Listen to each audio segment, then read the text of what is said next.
Welcome to Corner of the Galaxy, the show that talks 100% LA Galaxy soccer. We're glad you could join us. Now it's time to sit back and relax. Your hosts navigate through the twisting, turning, but never boring world of five-time MLS Cup champion LA Galaxy. Hello, everybody, and welcome to Corner of the Galaxy on cornerofthegalaxy.com, coming to you on Thursday, July 9th, live from our humble abode. Still in quarantine mode. That's fine. We'll get you all. LA Galaxy, and that's going to be a big one coming up on Monday. And, of course, lots of league news, lots of interesting stuff sort of going down. Another team bounced out of the tournament, probably not a surprise, but some adjustments to the tournament as well. Plus, some controversy now with MLS being blamed possibly for a shortage of tests around the Orlando area, and a whole bunch of other little things, including a viewing party at the Rose Bowl. Coming up to help me do all of it, he's back. It's the Portuguese Hammer, Mr. Eric Vieira. How's it going, buddy? It's going all right. Real soccer. We get to talk about a real soccer match that happened and is going to happen. This is exciting. I'm excited, even though we're still, in kind of this new school setup we have. It's exciting to have soccer back, even with all of the warts that go along with it. Yeah, the MLS is back tournament kicked off. We are going. I mean, it's been 2 games now. There's 3 games. There's a game currently going on right now as we're recording, and then the opening game, Orlando versus Miami, which the first half was horrible. The second half was actually entertaining. There was some entertaining soccer going on, but a whole bunch of lead up to that as well. And it was really interesting to see MLS take center stage as the first men's professional sport to come back in the United States and to play. And so there was a great showing of the Black Lives Matter, and all of the black players from around Major League Soccer were out on the field for this. It was an interesting, I think, and moving sort of intro to all of the soccer that eventually we did get to see. And it was an interesting production by ESPN. I think all in all, we've seen some interesting things go on in the last, 24 hours. And if you woke up real early, 6 a.m. on the West Coast, you got to see another game played this morning. And so I woke up to soccer, which is waking up to soccer is nothing new, Hammer, because if you're a fan of any of the European leagues, you've done that before. But waking up to MLS soccer, the first ever 9 a.m. game played in Major League Soccer, it would be one of those things that it's like, hey, that was new. Yeah, and it's as strange as it sounds, it almost seems like it gives it some legitimacy. Even though it already is accepted and it has the following that it does, I think having it follow that EPL schedule just makes it feel like, okay, this is we're one of the big boys. And just going back to the opening match with Inter Miami and Orlando and the Black Lives Matter, yes, what are we calling it, a protest in the beginning? The demonstration, I think, would probably be a better description. But that was powerful, just for the amount of time that they were silent and that they stood in solidarity. And I think when you talk about, the amount of time that George Floyd was, under the knee of that officer, when you think about how long that time was, and, when you say that got kind of awkward, and that's how you realize how powerful that statement was. So I thought, big on the Black Players Coalition for making that happen. I thought it was powerful. It was a nice way to, I don't know if nice is the right word, but it was a strong statement to kind of come out the gate. And then once the game got going, we saw a little bit of rust with the teams, but it didn't look that far off than what we've seen with the leagues coming back. Yeah, it was again an interesting sort of time as we look at everything. The whole game itself was an interesting game, and just from, as we talked about before, from the production value and everything that was sort of happening within the within Major League Soccer, and what ESPN was going to do to make this look different and look interesting, and sort of attack some of these problems that they had, which is, one, that they're not in a giant stadium that's cavernous, and so it's one of those like weird things that I think if you just have the fake crowd noise, and certainly the I think on TUDN in the game that was going on as we're going, they have some fake crowd noise going in there. but it's just, and I think on some of the satellite radio feeds as well, they had the fake crowd noise. I can understand a little more with satellite radio. You're trying to portray sort of this thing that's going on.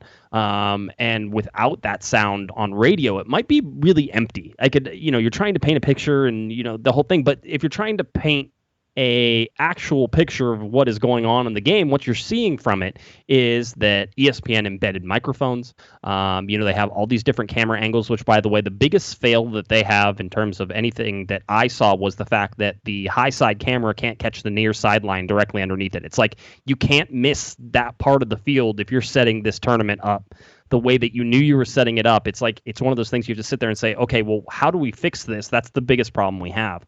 And that's the only thing really that we're seeing is, in terms of camera angles, they can't get on the high side camera down to actually seeing that near side sideline right underneath them. But having said that, there's a bunch of different cameras. They have the aerial wire cam that's in there as well.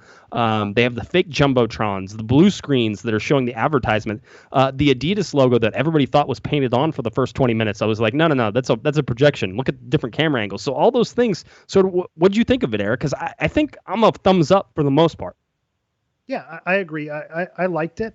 I think the amount of ads, and I think you retweeted something that I saw with the American coverage versus the international coverage without the ads. So with and without the ads, that's when you realize those American sponsorships where that really shines through, depending on how you view that. But again, the only issue with the camera angles being that near sideline, but I think that's just a limitation of the fields and how close the fields are, and that's something I can live with. So I don't hate it too much. Obviously, it's a little bit frustrating. Someone made a joke about it, and I said, listen, no one's scoring goals on the sideline, so just relax a little bit. I mean, you might miss a few plays here and there, but I don't think any highlight play you're going to miss because of the sideline cam. So that's just one thing that didn't bother me too much. Back to the crowd noise, I think that's a personal preference thing. People either prefer it without the crowd noise or they love it with the crowd noise pumped in. And to me, I like it without the crowd noise. I think you get to hear the players yelling. You get to hear that conversation on the field. It feels authentic to me.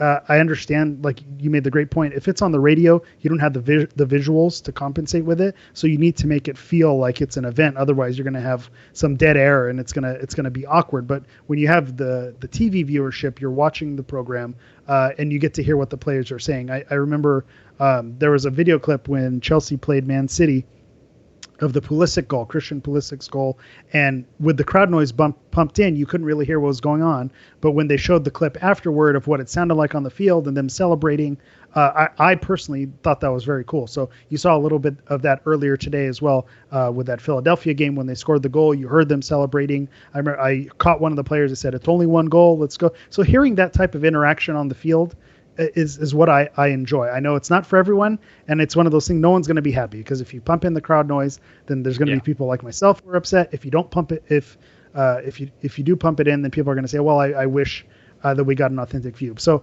I thought the production was good. I think something that's important to note is that was their first outing, and I think as these things go on, ESPN will probably adjust and make little tweaks here and there to improve the broadcast. There's going to be multiple games and multiple opportunities for them to work on these tweaks. So, but overall, there were more positives than negatives.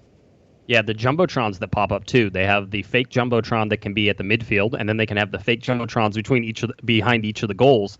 And it's fun whenever they show those different angles and do that stuff. You get to see the fake jumbotrons, and a lot of times they're broadcasting fans. It looks like in a Zoom call of some sort, and you're there. By the way, it looked like somebody was like laying on a bed with the computer on like the bed, total college style at one of those. And it was just fun to sort of see like, oh wait, I'm on national television on, like, you never know when you're going to be on that screen. So I think that's kind of fun. Yeah. People are asking me how Galaxy fans can do that. It's going to be a real interesting thing. I think TUDN was, Eric, you said you watched a little bit of that game that was going on before we started. And you said that they're using the advertising blue screens, and they're using the jumbotrons, and they're using the fan cams and all that stuff. The fan cams. And someone also mentioned, just to that point, well, is that distracting to players? But if you saw when they go to the on the field cameras, the players, those things don't show up. So that's only going in your home. That's not going that's you're sitting on the couch and waving that scarf is not going to distract the other team. That's something that's just for the viewer experience at home. So, but yeah, it looks like TUDN was doing it, ESPN was doing it. We don't know if whatever the compromise was with Fox, if they're going to have something different when they broadcast the games. Yeah, it's it's funny. Yeah, there's a bunch of virtual stuff. Again, the complaints came out about the logo, by the way, which there's a FIFA rule that says that you can't have a logo at center field, and so people were like, you can't do it, and you can't even have a virtual one. By the way, there's not even allowed a virtual one. That's against the rules. But those are for Yeah, but those were for FIFA sponsored events, and that means mostly like World Cups or CONCACAF championships or, different things. It's not for league play, and it's perfectly allowed, and it's fine. And it's not really there. So it's not it's funny. The one thing, I think there's some glitches, and you'll catch it every once in a while. Whenever the ball gets sent sometimes through the advertising boards on the backside, the ball disappears or the ball gets smaller because basically the shadowing around the ball whenever it goes, especially during the daytime, turns blue. And so then that blue is turned into basically the picture. So the ball will suddenly go like this, and it's a little bit smaller. And it's just like these little things that you see, but it's not a big thing. I don't think it's a big deal. And if you've seen the MLS ball design, there's a little bit of blue on it as well. So just naturally, there's blue and green. So depending on the type of screen, it's going to disappear. I think that's a little thing. Is there any truth to the rumor that COG put in a bid to have the midfield sponsorship? Did we just narrowly beat up by Adidas? Yeah. Adidas paid $2. I bid $1.75, so that was it. Price is right. $1. $1, Bob. Yeah, it's an interesting sort of look. I don't mind it. For me, if you play the fake crowd noise in a stadium that's not really there, you're lying about what is happening in the game. I'm okay with it in like sort of the bigger cavernous stadiums, but it's not. People said it looked like preseason games. Guess what? It feels like preseason with the way the teams are playing too. So I'm not against that overall sentiment. But the bottom line is that we've seen now 3 soccer games being played. It's hot. It's humid. Players are out of shape. Teams are using most of their 5 subs. The 2 water breaks that are sort of happening, if you don't use those as basically timeouts to redo things, you're wasting time. I mean, these are things you're sort of, by the way, it being a team that doesn't play the first game is probably a good idea. Now you sort of see how these things work and how they go. Kevin, by the way, was at that game, the Orlando-Miami game. I'll let him, he's probably going to talk to you about it on Tuesday, because Monday is when the LA Galaxy play against the Portland Timbers. We won't have a show that night, or at least not a Corner of the Galaxy from the Box show. We may do something else, but we're going to do it. But Kevin will talk about Tuesday and how this whole sort of thing is set up. And I'll just sort of say one thing that he said to me. He goes, as they were walking to their places on the in the corner, you can't really see anything. It's a low spot. Like the whole day. The media was a second thought because it's not a stadium. The media is a second thought because realistically they're doing everything virtually, and they're just, the only reason they're allowing those media there is that way they can say, see, we had media there. That was really it. But somebody said to him, I think one of the MLS staff said to him, hey, just remember, you're walking on a TV set, so don't get in the way, right? It's not a stadium, it's a TV set, right? And so, sort of understand that and how it goes. All interesting things. I haven't seen a Fox game yet. I don't know, does Fox have the second game tonight? They might have the 7:30 game. I don't have the schedule. One thing I also didn't bring up is the ball racks. The ball racks after I almost forgot the name. After the Leagues Cup, this became a official ball rack endorsing podcast. So the ball racks didn't look too dissimilar, except for the ones behind the goal had an Adidas logo. They were circular. It was kind of a cool looking ball rack behind the goal. For those of you who are interested, keep a keen eye open for the ball racks behind the goal. So I don't know. Can we buy one of those? Can we buy one? Because I really want one for the studio. I really want to get a ball rack for the studio. It's very there. I know where. Yeah. Just have him put one in his carry-on. Crash the set, and yes. If he can sneak one in his his bag, he'll be good to go. Yeah, it was a physical game as you'd expect for. I mean, listen, you could pretend that's a rivalry game. That had all the fire and fizzle of a wet blanket. There was nothing there, except for Dom Dwyer trying to kill people, which is a normal thing for Dom Dwyer. So hey, he's not our favorite player on this podcast for no reason. That's for sure. Anyway, so it was an interesting game. Orlando, actually, I tell you, man, dark horse, Orlando. Look out, they're gonna win it all. They're the host. They're feeling saucy in their home confines. They're just winning it all. Dark horse, I call it now. So that's what we have. Here's the other thing that I think we sort of need to wrap our heads around. And I was talking to some people today, and just, my normal check-ins with people to see how everything's going and just to talk through some things. And, how's the bubble? How are things? How are we doing? How do you feel? That type of thing. It's, and I think I'm guilty of this, so I will go a little bit. The players here are making a huge sacrifice, and I think it's really important that we remember that, because I was talking to some people who have been in the bubble and sort of around the bubble and close to teams, not necessarily players. But I was talking to this one person. He said he's been tested 17 times in the last 5 weeks. 17 times in the last 5 weeks. It's a lot. That's a lot to be tested. And these players are getting tested. Some of them are getting tested, Eric, every single day, because if you are in one of the groups that are now in trouble, which is FC Dallas and Nashville got bounced. We'll talk a little bit about that as well. You're considered a high-risk group, so they're testing you every single day, not every other day. So you're talking about guys who are getting swabs every single day, and they're doing this basically so we can watch some people play soccer. And that includes all the people around them too, Eric. All the coaches, all of the trainers, all of the cameramen, anybody who's inside the bubble gets tests every other day. And it's a big deal, because I think, Eric, you and I have talked about this before, but we said the split for players who wanted to go versus players who didn't want to go was probably closer to 50-50 than everybody really wanted to admit it was, right?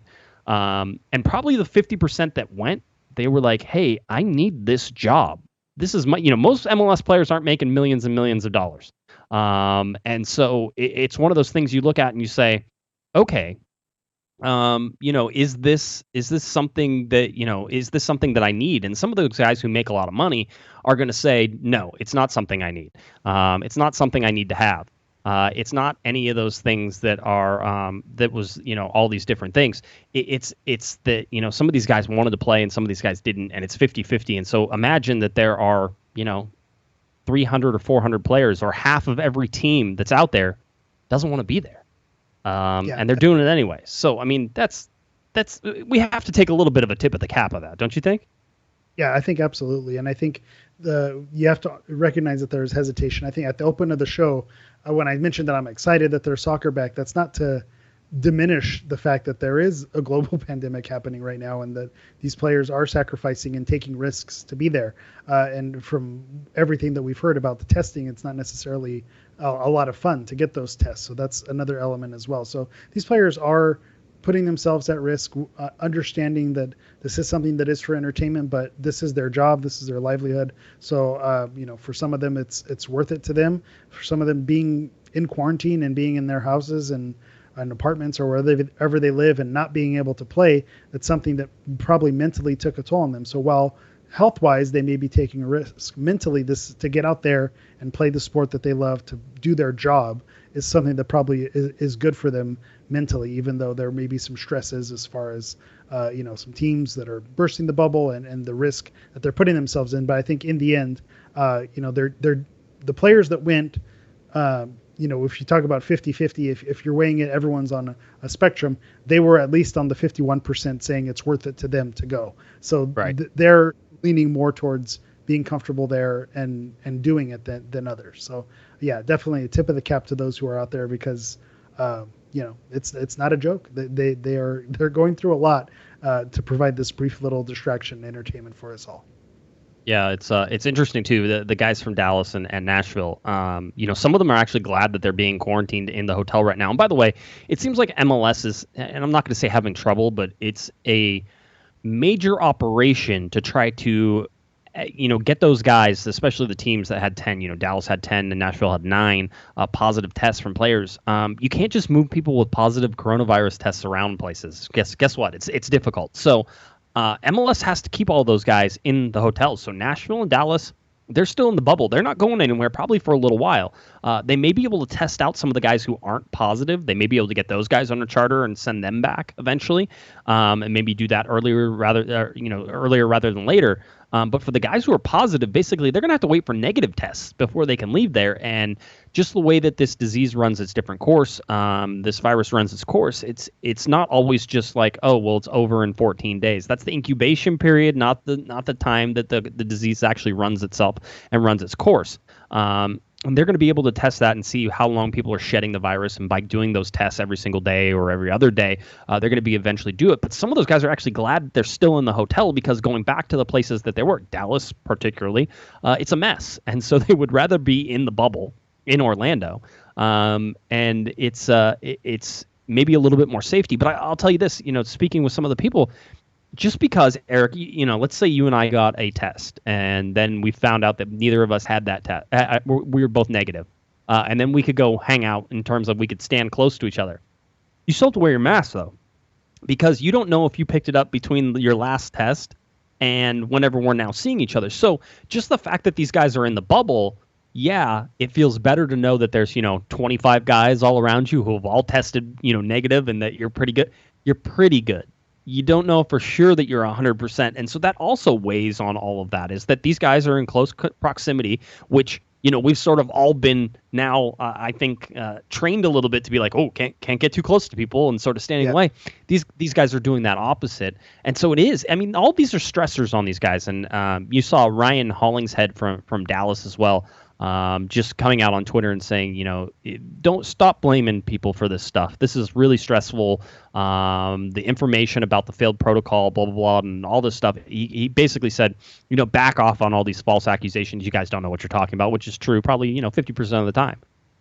And I think that probably goes to, it was Taylor Twellman who said it on the broadcast that, this is an FC Dallas problem and a Nashville problem, not an MLS problem. So when you make a statement like that, I think when you think about who's making that statement and what's in the best interest for them is to try to make it sound like this isn't a league problem, everything's okay. There's a PR spin to it, and that's just being real. The ESPN broadcasters are going to err on the side of MLS when those things happen.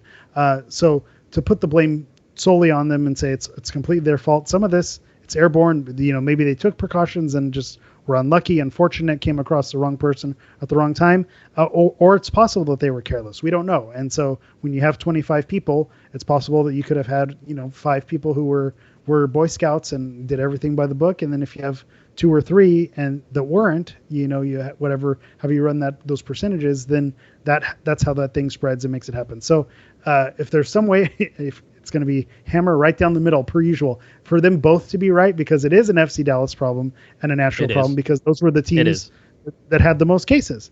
But that doesn't mean that everyone on that team should be blamed, and without them releasing who it was, assumptions are going to be made. So I understand where Hollingshead is coming from by making that statement, but he's right for the intention behind the statement. But at the end of the day, it really truly is an FC Dallas problem and a Nashville problem. They're the ones. I mean, listen, those statements aren't made just blanket, and I understand Hollingshead standing up for other people and doing different things. I get all of that. That's fine. But at the same time, there were mistakes made, and there's social media posts that were made that sort of are like, that probably shouldn't have happened, and who knows if that was the case. And that's what the Orlando Pride. Yeah, exactly. And Venmo receipts of them. Yeah, so there are some things that it's pretty obvious. Yes. So anyway, that's where we stand. And like we said, Nashville bounced from the tournament. Let's talk about that real quick. Nashville bounced from this tournament. Basically, they had 5 positive tests and then an additional 4. The 4 were waiting on the confirmation. They got the 4 confirmation, and they're all positives. So that means 9 players. They hadn't trained, I think, since Monday or possibly even over the weekend. So they got there. They never really got a chance to really train. They didn't get to do anything. And so basically them trying to continue wasn't going to happen. There was a chance if those 4 tests that were sort of up in the air and waiting for positive confirmations had gone the other way and it was just 5 players, that maybe they tried to stitch it all together. But as somebody way smarter than me said, this was always a 24-team tournament. It just had 26 teams in it. It's a little bit easier now that that Nashville is gone. A 24-team tournament makes way more sense than a 26-team tournament. So that group was 6 teams. Group A is now adios. No more 6 teams. They have 4 now. And so Chicago actually went over from Group A to Group B. They joined the San Jose Earthquakes, Seattle Sounders, and Vancouver Whitecaps. But Chicago and Nashville will remain in the Eastern Conference for the rest of the 2020 regular season. So Chicago's going to play all Western Conference teams, but they're going to remain in the Eastern Conference. That sounds fair. Sure, why not? Just the way everything is going. I mean, So we're still going to stick to the line that we're going to have a season after this. So that just, it makes me laugh a little bit that, well, for the rest of the season, like everything's just going to run so smoothly after this. But to put the final button on it with what you were saying about this was always a 24 team tournament, not a 26. The irony of the two teams with the positive cases having to exit actually fixing the group situation.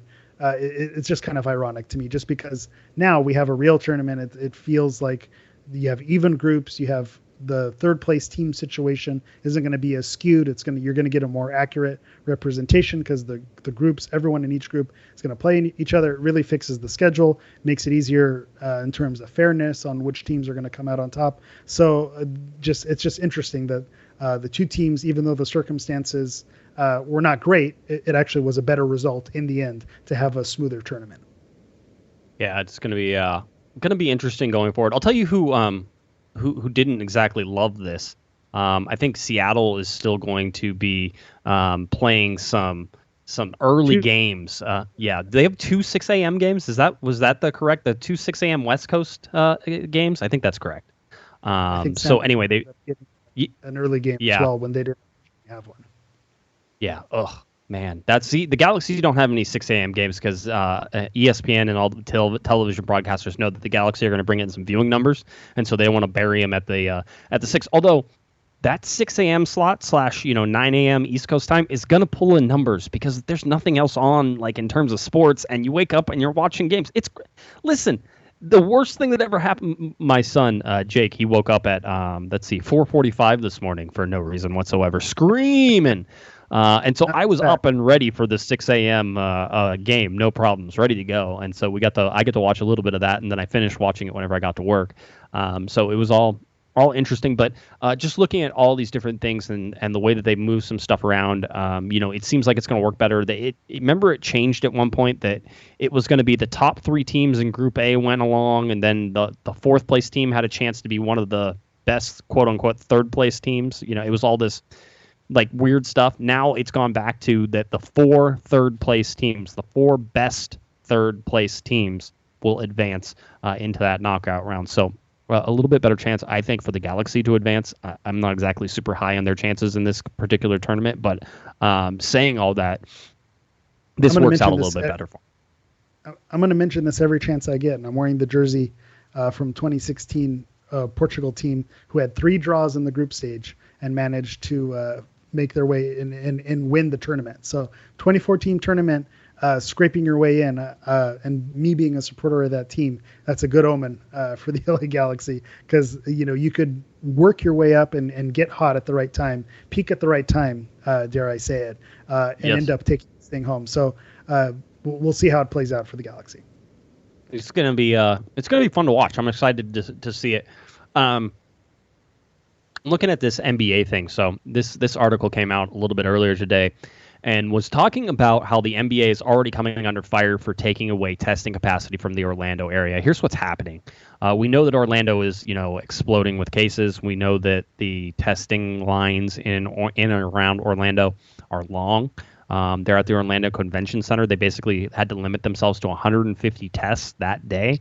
And those 150 tests were basically done and handed out within the first few minutes of the Orlando Convention Center opening. So that's what this article is sort of covering, and saying, listen, there's a lot of tests that are being done, and now the wait time for these tests, if you go on like the websites after you get tested, and you give that wait time, it's saying that it's waiting 5 to 7 days for results. Well, that makes the test useless because, if you're positive, 7 days ago, there's a chance you could be negative now. There's a chance that you didn't quarantine, that you didn't get treatment, that nothing happened because you didn't know whether or not you had COVID-19. And so it's a big deal. Having said all that, so there is some criticism certainly levied at the NBA. But really, whenever you look at it, the NBA and the number of tests the NBA are going to be much smaller than what MLS is going to have whenever you figure that every team has basically 30 people, I think, in their entourage that they're allowed to go. Let me tell you how many tests the MLS did. They did 1,888 tests over 2 days. So basically 900 plus tests And all of those basically have, less than a 24-hour turnaround. They're blasting those through as quickly as possible because they want to know who's positive, who's negative, so that way they can go ahead and allow people to do that.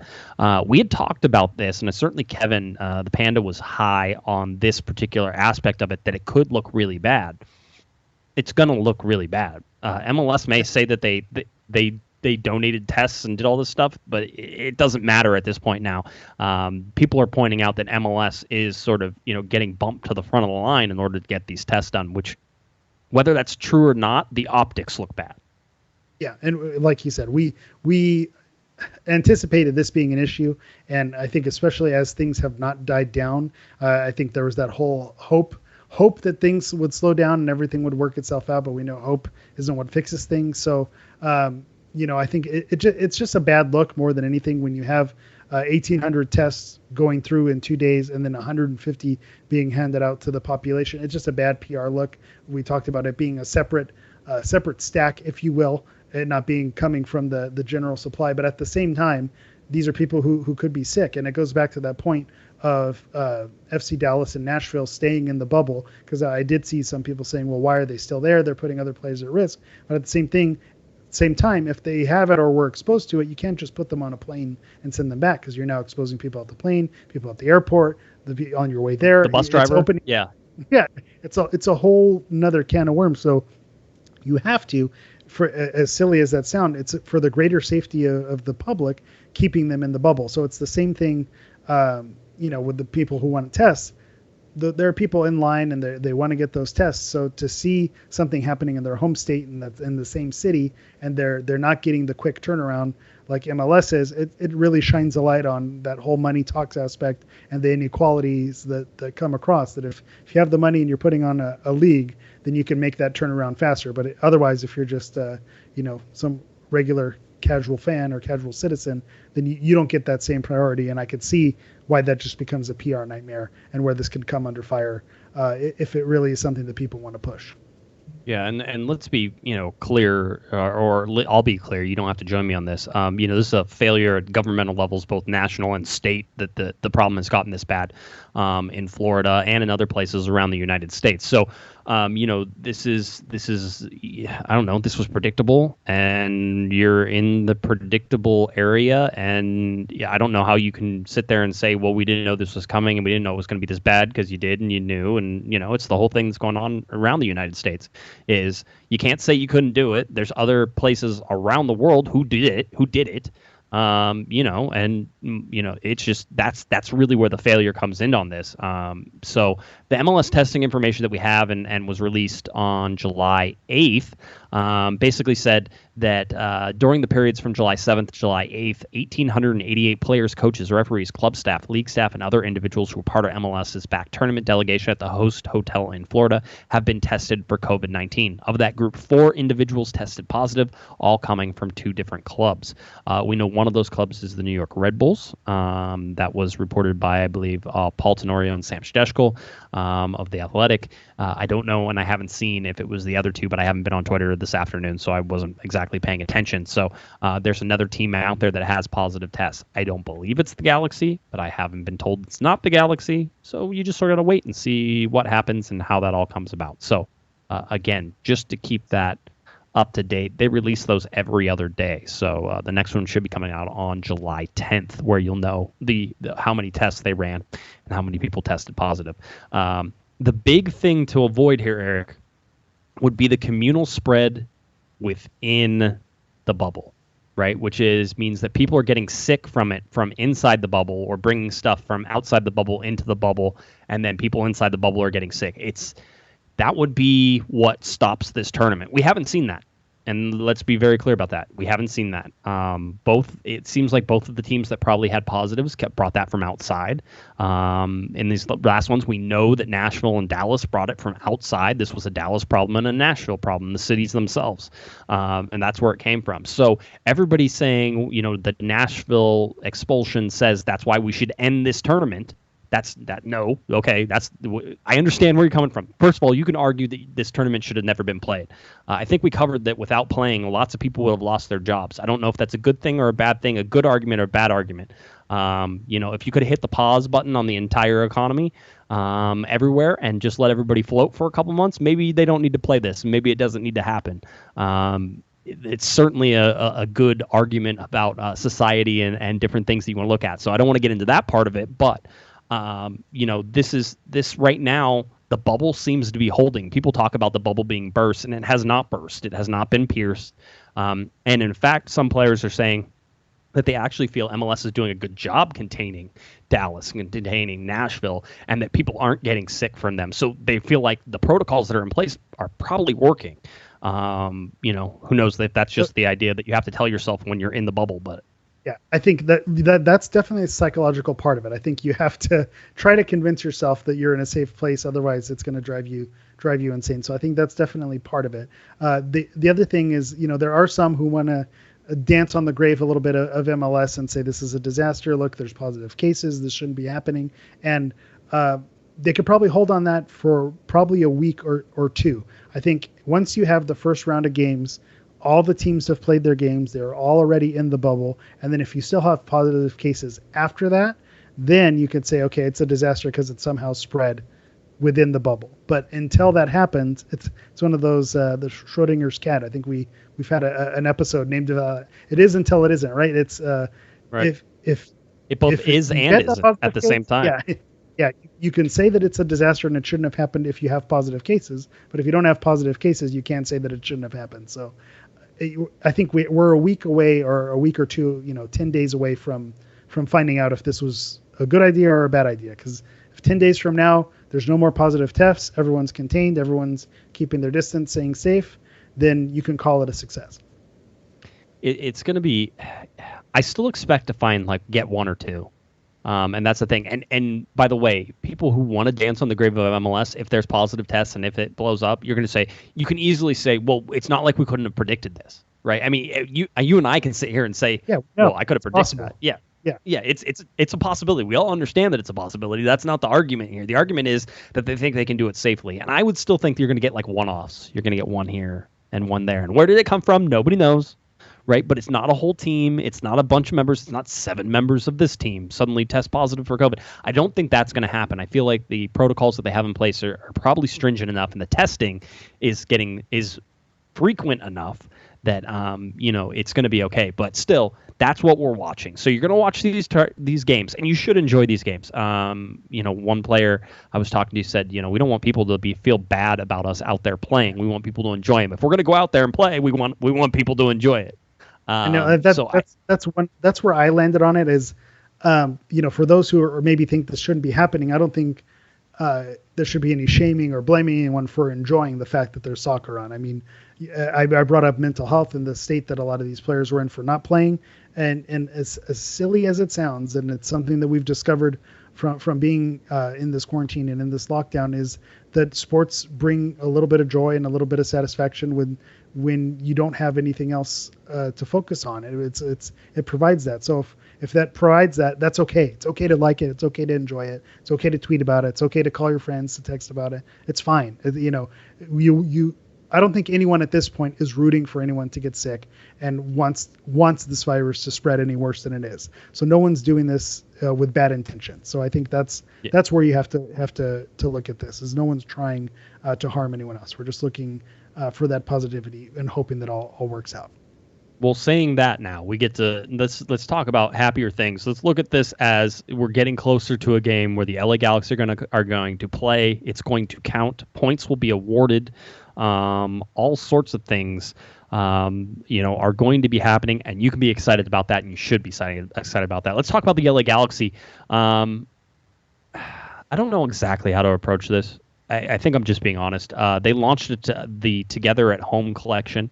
It's basically LA Galaxy apparel that launched, and they've had a sort of a Together at Home collection that's been starting and at the LA Team store and all of these things. And so they came out with a whole bunch of different T-shirts. T-shirts I think are around $38, and then once you add shipping and everything like that, it's probably about $45. So $45 for a T-shirt. I would say I think it's the designs themselves are rather uninspiring. They don't really do it for me. I know what they were trying to go for. I just think that if you put enough stuff out, and having done this, I know sometimes you hit and sometimes you miss. Sometimes you read the room correctly. The Lion of Los Angeles T-shirts. sometimes you misread the room, dramatically. The Panda and Pato T-shirts. I mean, those are basically the things. So you can look at all those different things and say, okay, well, duh. You looking back at it, it made a lot of sense. Just for whatever reason, this isn't landing. But there's also this other thing that's been happening, Eric, and we've touched on it. We've talked about it.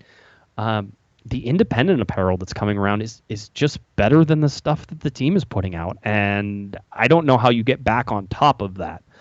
Besides going out and trying to sue all the independents out of existence. Well, that's how you win, is when you are literally the brand and they can't sell the crest, they can't sell the actual merchandise, then that's where you come out on top. I mean, this happens every year when the new jersey's released. It's hideous, it's ugly, and yet somehow half the stadium is wearing the new jersey by season's end. So it's just one of those things. I think when things come out, there's this initial backlash to it. And, while the designs were simplistic, they weren't. Okay. Well, the designs were simplistic. And this is where you do have to tip your hat to the independent content creators and merchandise creators like a 1-2 Threads. And I think the reason why you see, and Retro See Red as is the other one that was popular for quite a bit. I think the reason why that connects with fans is because those are fans themselves, and they are creating the things they like. And so that's going to connect with other fans.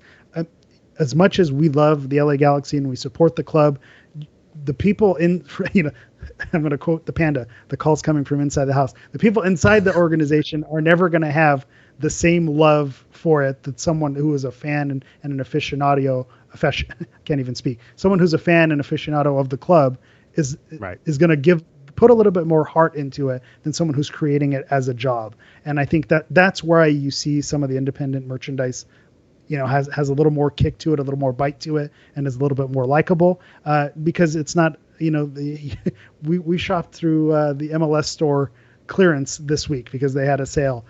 Some of that stuff is just so it's very on the nose. I do have one of my purchases that I'll put on camera, but some of the things on there, I don't know who's buying them because it's just a very simple or basic design. It's you. It's you and me. That's who's buying this stuff, by the way. I still have to fill up the studio on a regular basis with new stuff. So Eric showed me something that is the most ridiculous thing I've ever seen. It's so stupid. I forget what it is. It's basically a wooden statue of Zlatan. I don't know why a wooden statue of Zlatan exists, but when I saw it and I saw that it was $4.99, I had to have it. So I went. Can we go to a one box on Eric for this close up? Let's draw that all the way in. Oh my! And then also so again it looks like to me I called it LA Galaxy Jobu. It feels like Major League. Like I feel like I could set this down. I could pour a glass of rum for Zlatan, and it's going to bring us good luck and fortune. Yeah, light a cigarette, put some incense, sacrifice a chicken, and we're going to end up getting a win in this Orlando tournament. So I don't know. It's silly little things like this. The fans are the ones who are buying it. When you have something unique, this is what comes out on top. If it was a simplistic design, those aren't the things I was taking home. But a wooden sculpture of Zlatan, that's the type of stuff that connects with me. I was going to say, it was one of the you showed it to me. I'm like, that is the stupidest thing that I've. Oh, did it just? You dropped it. It's dead now. We're gonna find out if it broke. Did Zlatan die at the same time? Somebody check on Zlatan. That could have been. This could be an actual idol. We're not sure. I said it looked like the idol from the Brady Bunch. I've got bad news. Yeah. We've got a cranial fracture of Zlatan. Right on the air. That's right. There you go. Live. We're gonna fix it. We're gonna fix that. We'll be able to get him. We'll be able to get him back in pieces. Well, how fitting for Zlatan. I mean, he's kind of at that age where he's falling apart a little bit anyway. So, makes a whole bunch of sense. But anyway, yeah, you showed me that. I said that's the stupidest thing I've ever seen, and then I ordered it. FYI, the shipping was as much as the actual item, which was fun. So got that as well. I may get divorced over that particular thing because my wife looked at it and said, "Why would you possibly need that?" I'm like, "It was $10 total with like shipping and everything." She's like, "That's $10 too much." So, but anyway, so that was there. All right. That was rough on Zlatan. Seriously, somebody check on just DM him on Twitter, make sure he's okay. Speaking of 1-2 Threads, they announced a loyalty over trends hazy IPA. One Two Threads is an independent apparel company. We talked about them a whole bunch. They were in collaboration with Common Corners. The beer itself is made from Galaxy hops, Sabro, and Mosaic, and it's 7% alcohol, so I suggest one is enough. One alcohol. You can pick up only, so head over to their website. The first availability to be able to pick these up will be before the Rose Bowl viewing party, which we will now tell you about in just a little bit here. Rose Bowl viewing party. This is a drive-in viewing party, which is kind of cool. I like it. I dig it. I like the idea. The capacity is going to be about 500 vehicles. Here's the deal is that the LA Galaxy are not opening this up. It looks like to the general public. It looks like it's just the season ticket members. When they sent out the release on it, it wasn't a press release. It was actually an advisory. And so I checked in just to make sure. And I'm like, hey, you're just telling us about this because basically you just want us to know about it, but you're not saying that, you're not saying that everybody should just show up to this, right? And they're like, yeah, you need to RSVP and you need to do all those things. So anyway, it's only open to season ticket holders. There's going to be a capacity of about 500 vehicles. They're expecting this to sell out. It's in the Rose Bowl parking lot. You're going to watch a big screen TV. Everyone gets a Modelo bandana and a 2002 Mauricio Cienfuegos MLS Cup pin for attending. So it should be an interesting, fun time. It's on a Monday, which isn't the greatest thing in the world. The game's at 7:30 p.m. We're going to talk about that game here in just a little bit. But in terms of viewing parties, this is a fun one. I mean, I would imagine that there might be something similar being set up for the Saturday Faux Traffico that's going to happen in Orlando. So keep your eyes peeled for that. I imagine they have something planned. So that might be something you want to watch. But anyway, the Rose Bowl, that's what's happening on Monday night. I would say this just anecdotally. The Rose Bowl parking lot is one of the 7 circles of hell that you have to try to escape whenever you're at the Rose Bowl and the game is over. So I think it's perfect that you just put a TV in there and you could just watch. So sounds like fun. I was going to say, I don't think I've ever been to the Rose Bowl and actually parked in the parking lot. So the fact that it won't be on the golf course is impressive to me. So again, it's a cool thing that they're doing. I appreciate that they're doing. If you are heading out there, be safe. Do your precautions. Make sure you're following the rules and doing what you're supposed to. That's my bit of advice. And then if you're a diehard fan, I saw it out there. There's some people who are diehard fans, but maybe not necessarily season ticket members. There are a lot of season ticket members that I bet if you reach out to, you might be able to find that link to RSVP before it fills up. Yeah, I don't know how they're going to do the audio. I don't know how the screen is going to look. I don't know how any of this stuff is going on. Bixby in the chat room says that the New England Revs did that today too.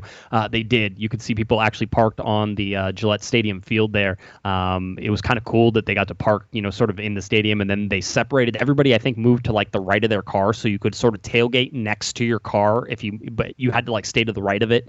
So anyway, it just looked cool. The one picture I saw looked like it was going to be a lot of fun. All right, LA. Yeah. The one thing that I saw also is from the Philadelphia game. They actually let fans inside their stadium.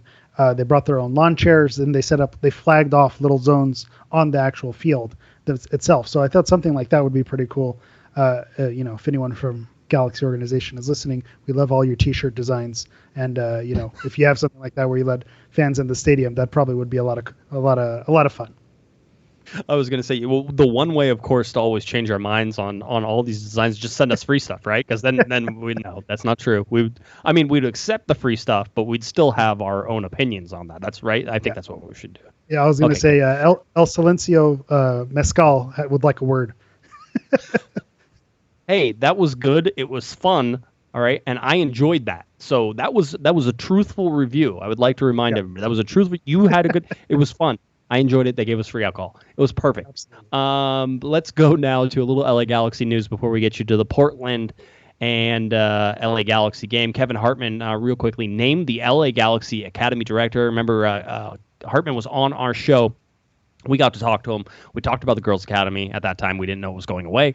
We talked about the Boys Academy. He said he was working on both of those at the same time. And now he is named the LA Galaxy Academy Director. So, again, lots of former LA Galaxy players finding homes within this LA Galaxy organization.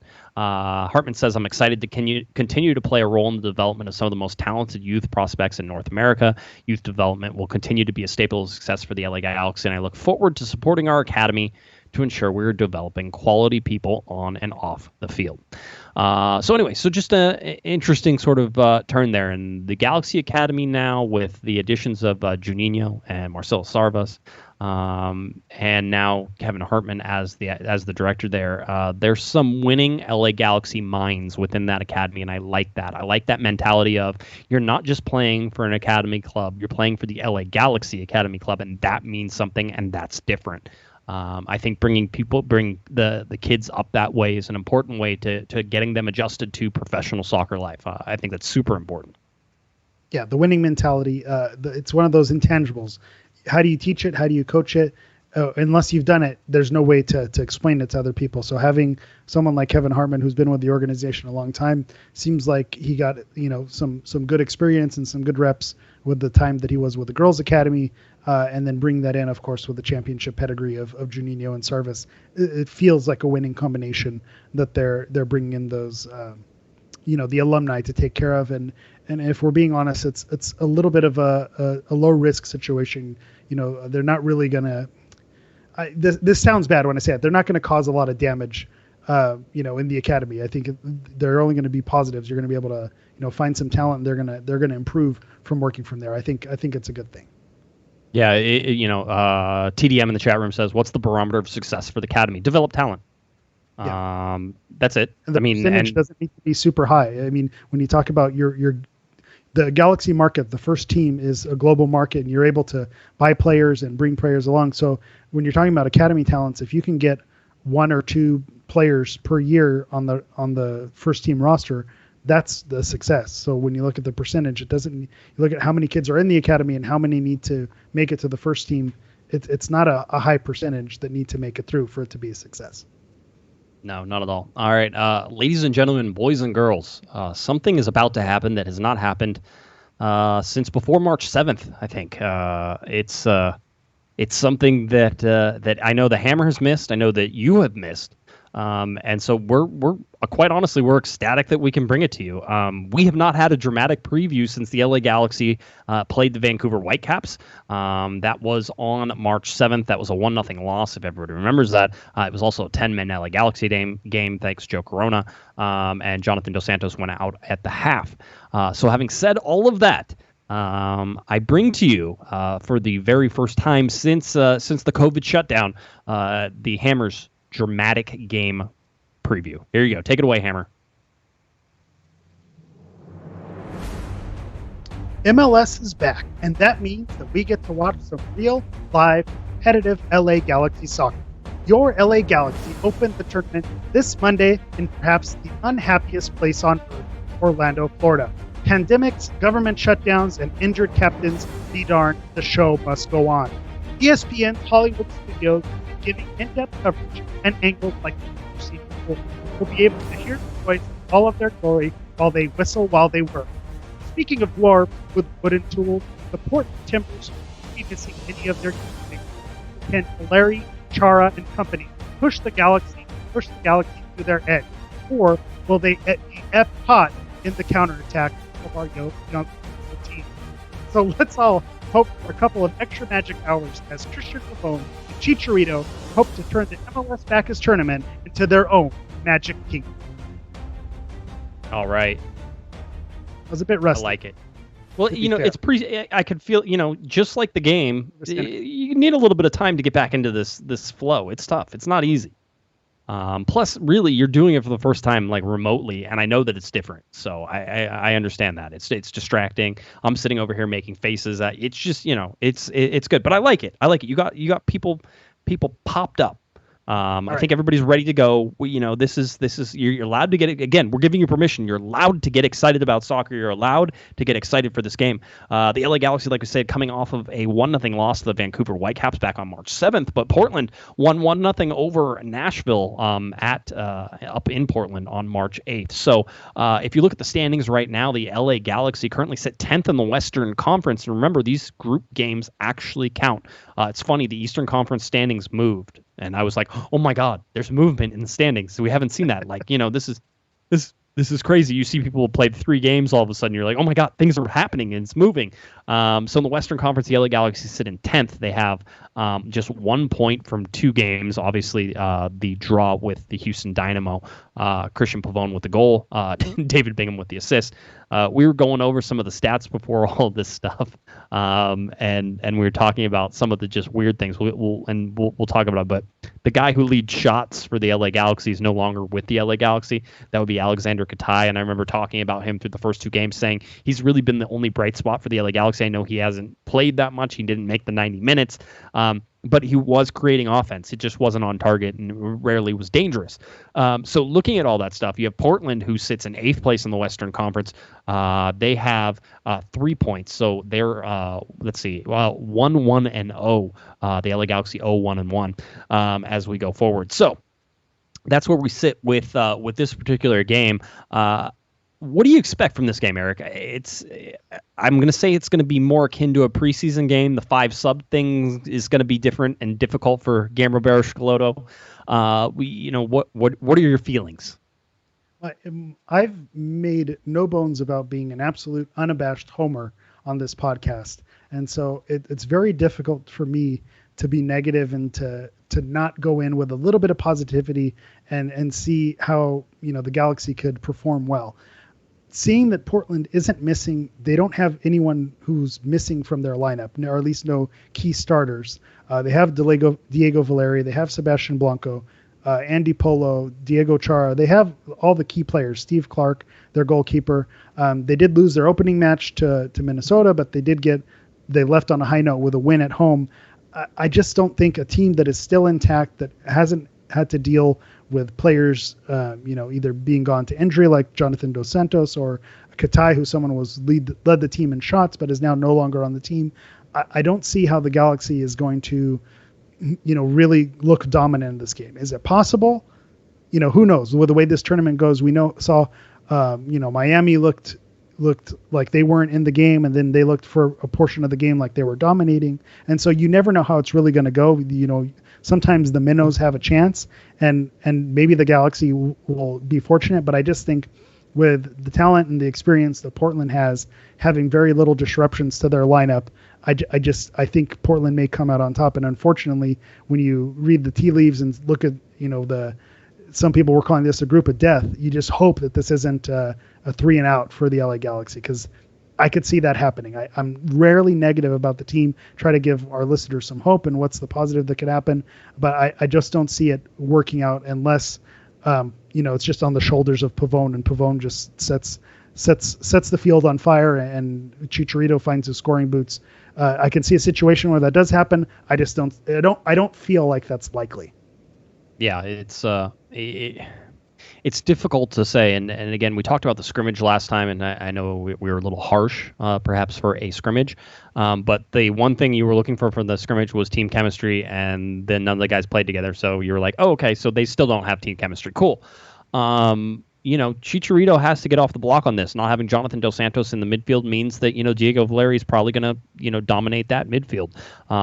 With Diego Chara sitting there as well in that midfield, you got Blanco. They're a dangerous team who can score very easily and who plays the LA Galaxy tough. I mean, let's throw out just the way that these teams normally play. Let's talk about how they play against the LA Galaxy. Because those are different things. It's like Houston. Houston's is a pretty inconsistent team. Houston plays the LA Galaxy very tough. So that's one of the things. It's this Portland team. This Portland team plays the LA Galaxy very tough. It's not a great draw for the LA Galaxy, because I can say that every single one of these teams plays the LA Galaxy tough, and they're tough games for it. So I could see the LA Galaxy winning 2 or 3 of these games. I could see the LA Galaxy winning 0 of these games. And I could see the LA Galaxy, basically walking away with 3 draws, Hammer, 3 draws and marching on to... That's going to be my vote. I'm going to stick with that. Yes. I think it's going to be sloppy. The real interesting thing is I've been paying attention to the photos coming out of MLS, the bubble there, and the LA Galaxy training. sort of some predictions that seem to be coming true right now. It looks like Efrain Alvarez could possibly be in the starting lineup, which is going to be interesting to see where exactly they play him. I think in the scrimmage, he was actually playing out on the right wing, and so he was cutting in. Again, Guillermo loves a guy who can play on the right side and cut into the left, and Christian Pavone does that, and so Efrain Alvarez could also do that. I'm worried about his mobility. I'm worried about his speed, but the youngster, 18 years old now, I guess he's a man now, so I don't know if you can call me. Yeah, I'm going to call him a youngster. Of course I am. The youngster looks like he's in better shape. Looks like he's been lifting. There were some articles about him going out there. So a lot of the success is going to hinge on the LA Galaxy's midfield. Perry Kitchen, Sasha Kleshtin, Sebastian Lletget. What those guys do there, possibly even Emil Cuello coming in as sort of a replacement, as we've seen. So that midfield, and with Joe Corona suspended for this first game because he got the 2 yellow cards in the last game, so Corona's not available. So that Galaxy midfield is going to be a big thing, but the other thing is going to be what happens on that right side. Will Efrain Alvarez be the starter over there? And if it's not him, is it somebody else? Does Alvarez start in the middle? Do they push Lletget out wide to the right, which is something we've talked about as well? So how many things change? How many things stay the same? Maybe Julian Araujo also gets some playing time. I think you're going to see some of the younger kids who maybe weren't the 100% starters get playing time in these games. It's hot. It's humid. It is rainy. It's wet. All of those things that Florida is during the summertime, it is right now. And so you're going to have a deeper bench than the LA Galaxy had, which means Guillermo's actually going to have to pull the string on some subs. Yeah, and I think where Efrain on the wing could win me over is, Pavone with what he does on the left-hand side, cutting inside to his right foot and making the magic happen. Efrain has shown in the youth level for Mexico and also for LA Galaxy too, that that's his bread and butter, is to cut in and then use his left foot. So if you put them on opposite ends, I could see how that could be a game plan for the Galaxy moving forward. So I'm excited to see that. Another name that you didn't throw out, one of our youngsters, Cameron Dunbar. I think they've been showing him in training a lot. I think look about the wide worlds of sports facility. It's made for youth tournaments, probably the type of tournaments that Cameron Dunbar has been playing in, for a good chunk of his life. So this is probably like right in his wheelhouse. So I wouldn't be surprised if you saw Cameron Dunbar get some minutes, even if it's minutes late, and to come in and kind of salvage things or to make some magic happen at the end. I could see that happening as well. Here's the duality of this tournament, Hammer. It's that if the LA Galaxy do good, then it should count for something, and that'll be fun to watch, and it all will lead into something else, and then this year will actually mean something. If the LA Galaxy are horrible, and they don't do it, then this year's a throwaway, and you're just building for 2021 anyway. And so you can sort of go back to those things. I think both of those things, again, Schrodinger's cats, I think both of those things are true at the same time, until you can open the box and see if the cat's alive or dead. All right, that's the whole point of this whole thing, is whether the cat is alive or dead. So we'll see what happens with the LA Galaxy. This game kicks off. It is a 7:30 p.m. kickoff time, live from the ESPN Wide World of Sports game on FS1. So it should be a good one. Monday, July 13th, 7:30 p.m. If you're headed out to the Rose Bowl, go do that. Have fun. Enjoy that. Enjoy getting out to there. And by the way, somebody in the chat room says that the Rose Bowl has been having drive-ins. They have an actual drive-in there. And so they've been showing movies for the last couple of weeks. I didn't know there was a drive-in there. This was all news to me. I haven't been up there in a very long time. I avoid it, really like the plague more than anything, because I sit in that parking lot on the golf course for hours and hours and hours. Yeah, I think Kobe Jones posted something about he went to watch a drive-in movie at the Rose Bowl. So they obviously have an infrastructure set up for it. So it won't be their first rodeo. You could take, if you're a little bit hesitant, you could know that. The other thing I wanted to bring up is 538. As always, we couldn't get out of here without referencing 538, who now has the odds up for the MLS's back tournament. They actually have the LA Galaxy favored. So the LA Galaxy had a 43% chance to win. Portland has a 36% chance, and then a 21% chance to tie. So they haven't been great in picking these games. The Philadelphia game was basically a coin flip. The Orlando game, they had Orlando they had only had a 27% chance to win, and they ended up winning that game. So it seems like it's going against what 538 is doing. I think without having the full games, they're basing this off the regular season teams, and I don't think you could say that here. So 538 has the Galaxy inching ahead, although I'm doubtful that it's going to happen. Do you have a prediction? 0-0 draw. LA Galaxy have a total of 2 shots on goal. David Bingham gets one of those shots whenever he launches one down the center of the field, but misses somebody and it ends up on frame. And I think the over-under on GBS's subs is exactly 3. So are you over or under on GBS using 3 subs? I wouldn't bet on it.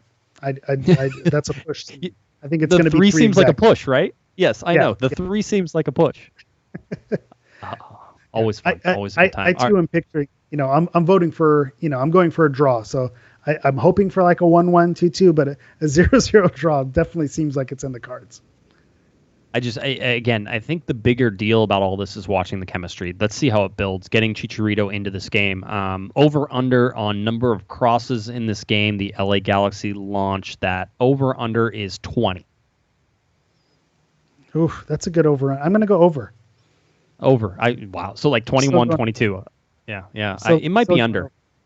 Yeah. By the way, Philip in the chat room was like, "But how many crosses?" I didn't see that until after I said it. I was Philip. You and I were on the same page on that one. So, yeah. Anyway, that's where we sit. LA Galaxy facing off against Portland Timbers. That comes up on Monday. Show note: there's no live show right now scheduled for Monday, or there's no recorded show scheduled for Monday. No Corner of the Galaxy from the box. The Hammer and I may do something if we can put something together.